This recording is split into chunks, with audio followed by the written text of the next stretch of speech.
अंदर बड़ी पवित्र ऊर्जा भरी हुई, बड़े पवित्र मतलब इसके वाइब्रेशन से, तो उनका कहने का मतलब था।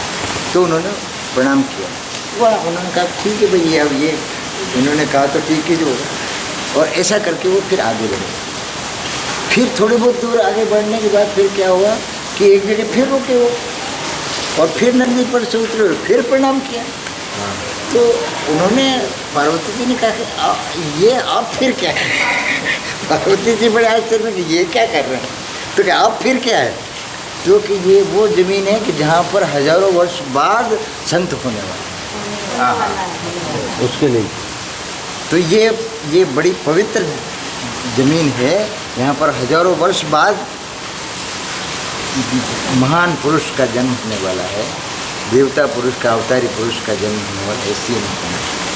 तो ये जो ज़मीन है जिसके ऊपर आज अपन इतने आराम से बैठे हैं और आते और जाते हैं मस्ती से, तो ये ऐसी ज़मीन है, ऐसी भूमि है कि इसका तो कण कण चैतन्य है, और अपना जाने कितना बड़ा नसीब है। हाँ, कि अपन इस ज़मीन को स्पर्श कर सकते हैं। आप देखिएगा अपन यहाँ पर बैठे हैं, आज अपने दिमाग में कोई भी बात ही नहीं, बात की कोई भी चिंता फिक्र है क्या?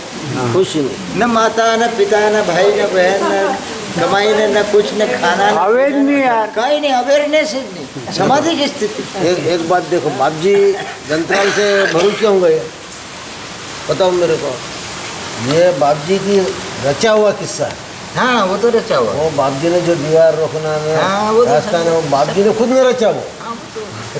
क्योंकि उनको जो था, उनको मालूम था इस टाइम पे मेरे को देह छोड़ना है और नर्मदा किनारे छोड़ना। उसके पहले एक बार कोटेश्वर गए थे, तो बाप जी ने इच्छा जाहिर की थी कि बोले अपने यहाँ ज रहिए, गोपाल को कहा, और यहाँ બધું સારું રહેશે।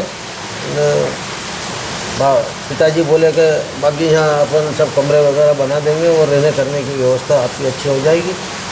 तो गोपाल बोले कि बोले અહીંયા જંગલમાં શું છે, આખા દિવસમાં એક બસ તો આવતી નથી।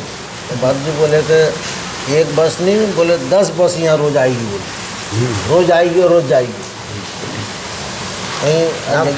आ जगह एवी है। और उस टाइम पर गोपाल उस बात को समझ नहीं सके। उस टाइम पर गोपाल को एकदम इतना वो थोड़ी था, कॉन्फिडेंस वाला मामला हुआ। बाप जी बोले तो साहब तुम्हारी इच्छा नहीं थी, चले गया नीरजपुर गए। उसके बाद में गोपाल बोले कि तमने बड़ा पूछे છે, मैंने कोई पूछतू नहीं। गोपाल ने ये विषय उठाया तो बोले कि हवे मारा પછી तने पूछશે, मारा करता તમને વધારે पूछे, माराती भी વધારે पूछे। उसके बाद फिर क्या हुआ, यहाँ ये डॉक्टर साहब की तो ड्यूटी लगा दी उन्होंने भरूच, क्योंकि वहाँ नर्मदा है। दूसरी जगह से भरूच बुला लिया उनको पूरा प्लानिंग से। अब यहाँ क्या करा कि पड़ोस वाले का माइंड फिरा दिया इन्होंने। तो बोले कोड बनाओ और झगड़ा खड़ा करो। हुआ फिर बाप जी ने विचार करा कि अब क्या करना, झगड़ा कर लिया। बाप जी बोले ही नहीं कुछ भी, कोड बनने दिया उन्होंने। वो तो जानते थे कि ये सब मामला है ना, मेरे अगर यहाँ ये रास्ता खुला रहेगा तो मैं भरूच नहीं रह सकूँगा। ये उसमें मेन रीज़न था बाप जी का। हुआ फिर बाप जी वो गए, गोपाल भाई के फादर को खबर भेजी, गाड़ा बुलाया। गाड़ा बुला करके गोपाल ने बाप जी ने सब बेरोल स्टेशन पर गए, वहाँ से सीधे गए भरूच। उसके बाद बाप जी फिर यहाँ नहीं आए। बाप जी आए, ये तो घासीभाई ने आज एक बताया कि वो, और घासीभाई तो कई बार आए, गोपाल ने आए। अच्छा गोपाल नहीं है, बाप जी तो कई बार आए। तो फिर वो जो बताया। अच्छा बाप जी का टाइम बाप जी ने फिक्स कर लिया कि एक बार पहले अगली पूनम पे चर्चा हो गई थी। तो बोले हवे तमारे फोटोनी पूजा करवानी। तो जो डाया भाई ने, ये भगवान जी सेठ ने, बड़े बड़े जो थे भगत जगन्नाथ सेठ ने, ये कि ना कि बाप जी हमारे छता हमें फोटोनी पूजा ना करिए। फोटोनी पूजा केवी रीते थाय ना कि हवे तमारे फोटोनी पूजा ज करवी पड़शे।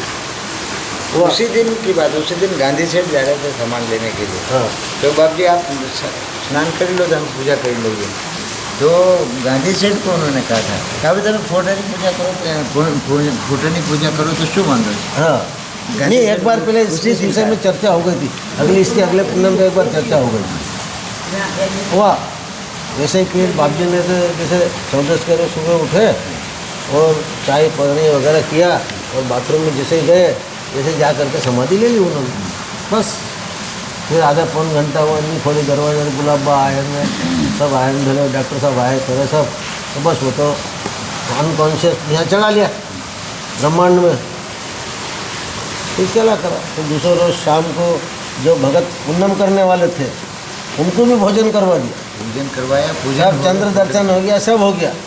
उसके बाद उन्होंने जो है 8 बजे देह छोड़ा, एक रात, उसके बाद फिर देह छोड़ दिया। वो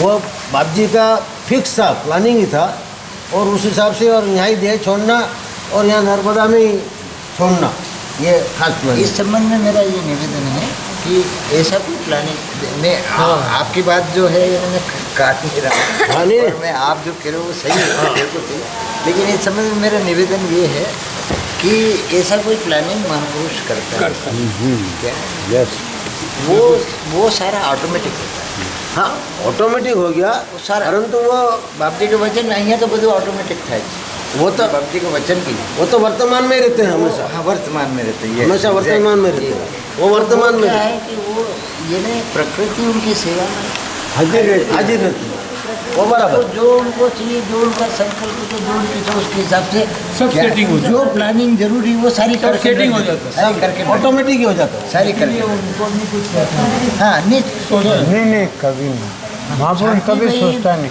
मैं सीधी साइड बात बताऊँ, खानदा में मैं हाँ आप नहीं काटता थोड़ी, नहीं, मेरी मैं बात पहले तो आपकी सुनूंगा, आप याद रखना आप क्या करे तो भूल मत जाना, भूल जाओ तो मैं नहीं, भूल मत जाना। भुला देगा तो भूल जाओ।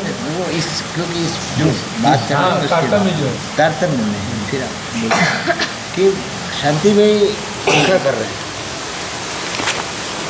हमला में पंखा पंखा हिला रहे थे उस टाइम पे, फैन नहीं थे, लाइट भी नहीं था उस जमाने में।